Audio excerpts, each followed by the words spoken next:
povo brasileiro. Investigadores norte-americanos anunciaram O racionamento já é realidade em 16... Olá, pessoal. Estamos hoje prontos para mais uma dose de atualidade com o tema A Crise Grega. Vamos entender o que está acontecendo na Grécia. Por que uma crise grega, que aparentemente parece algo menor, tem afetado tanto os mercados internacionais, principalmente a União Europeia? A gente tem que voltar um pouquinho, mais ou menos até 2008. Pessoal, a crise americana ela gerou consequências no mundo inteiro e, obviamente, a União Europeia, como grande parceira comercial dos Estados Unidos, sentiu os efeitos. E aí, dentro da União Europeia, problemas começaram a pipocar e alguns países entraram em crise. Na época, a gente chamou esses países de PIGs, que seria Portugal, Irlanda, Itália, Grécia e Espanha. Os PIGs eles serviram de grande exemplo, mas a Grécia ela foi o estopim dessa crise também. Então, desde 2009 para 2010, que a economia grega vem mostrando sinais de fragilidade. Mas o que causou essa fragilidade? A gente pode destacar os altos custos sociais. A Grécia é um país de economia não tão dinâmica, mas com qualidade de vida muito alta para os seus padrões. Por muito tempo, ela conseguiu manter seu IDH entre os 10 maiores do planeta. E isso, obviamente, gera muito custo. Além disso, o começo dos anos 2000, eles representaram um momento de economia bastante razoável para a Grécia, até com certo otimismo, e fez com que ela gastasse demais nesse período. A Grécia, baseada nesses custos, começou a pegar empréstimos e foi aí que a crise atual teve seu grande princípio. Por quê? Porque a Grécia ela não conseguia pagar os seus custos e começou a entrar numa lógica de empréstimos. E esses empréstimos, obviamente, eles seriam cobrados com juros e a Grécia ela começou a ter uma séria dificuldade de pagar os seus empréstimos. O que acontece a partir disso? Reuniões e reuniões, emprestamos mais, não emprestamos mais, qual foi o resultado? A Grécia, ela passou por uma grande sindicância. Começou a ser investigado os seus números, seus valores, os seus custos, e aí descobriram que o governo grego, ele mascarou alguns dados para entrar na União Europeia. Então, os custos gregos eram muito maiores que aqueles determinados e aqueles estipulados pelo seu governo. Isso fez com que a União Europeia criasse um grande bloqueio em relação ao governo grego e desde então que a relação não está boa.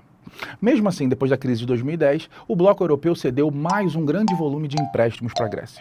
Dessa vez, a Grécia, para receber esse empréstimo, ela teve que cortar custos, ela teve que apresentar suas contas e ela teve que fazer as famosas políticas de austeridade, que são políticas de bastante severas para você cortar esses custos e a população passou a sentir muitos efeitos, porque os altos gastos populacionais começaram a ser cortados.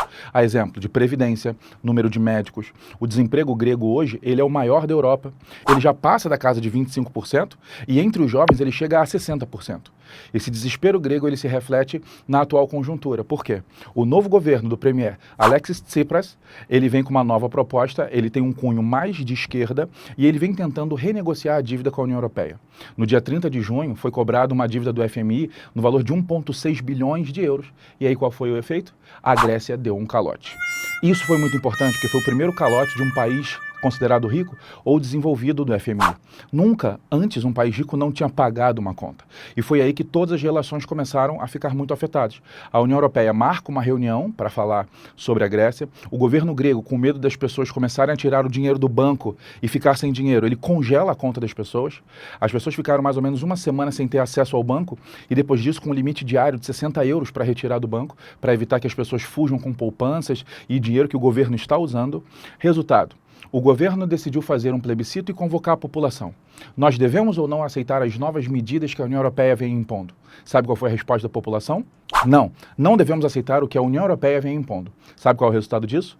Novos arranjos e a Grécia está negociando uma nova verba por empréstimo. Ou seja, a gente imagina que essa bola de neve vai continuar crescendo. Só para você ter uma ideia, a dívida grega hoje ela representa 177% do PIB do país. Isso quer dizer que ela deve ela mesma mais 77% dela, chegando a mais ou menos 320 bilhões de euros, o que pra gente cai na casa de 1 trilhão de reais. Bem, esse é o panorama geral da crise grega, agora a gente espera para ver o que acontece, o medo da zona do euro, a Grécia sai, ela serve de exemplo para outros países, não sei o que vai acontecer, a gente tem que esperar para ver o que vai surgir dessa crise e o que ela vai gerar de efeito na Europa e no resto da economia mundial. Vamos para a questão agora? A crise financeira da Grécia, país de apenas 11 milhões de habitantes, pode ter profundas implicações para a economia mundial e a União Europeia. Há temores de que um agravamento da crise leve a um eventual calote da dívida grega e que países como Portugal, Itália, Espanha e Irlanda acabem seguindo pelo mesmo caminho. Investidores observam com preocupação os cenários previstos por especialistas, como de vários países sendo forçados a cortar drasticamente os seus gastos públicos e elevando taxas de juros para poder pagar suas dívidas, ou o de países deixando a chamada zona do euro e provocando uma dissolução da União Europeia. A crise grega e suas possíveis consequências refletem um importante aspecto do mercado financeiro atual a partir do momento que, letra A, seus credores precisam recuperar os valores emprestados para arcar com os custos de suas economias emergentes e de seus gastos populacionais. B. As relações de dependência entre economias se tornam mais fortes e o futuro dos arranjos comerciais são afetados por crises aparentemente isoladas. C. As dificuldades econômicas comprometem parte significativa do PIB, mas não afetam os orçamentos destinados à manutenção da qualidade de vida nos países. E a resposta correta é... Ei, aqui, ó. Tá vendo aqui na opção? Um monte de quadradinho? Marca aqui. Escolhe uma resposta, marca aqui. Vai. Aqui, ó. Aqui. Se você estiver assistindo pelo celular, olha pra cá, ó. Tá vendo esse izinho? Clica aqui para ver as opções.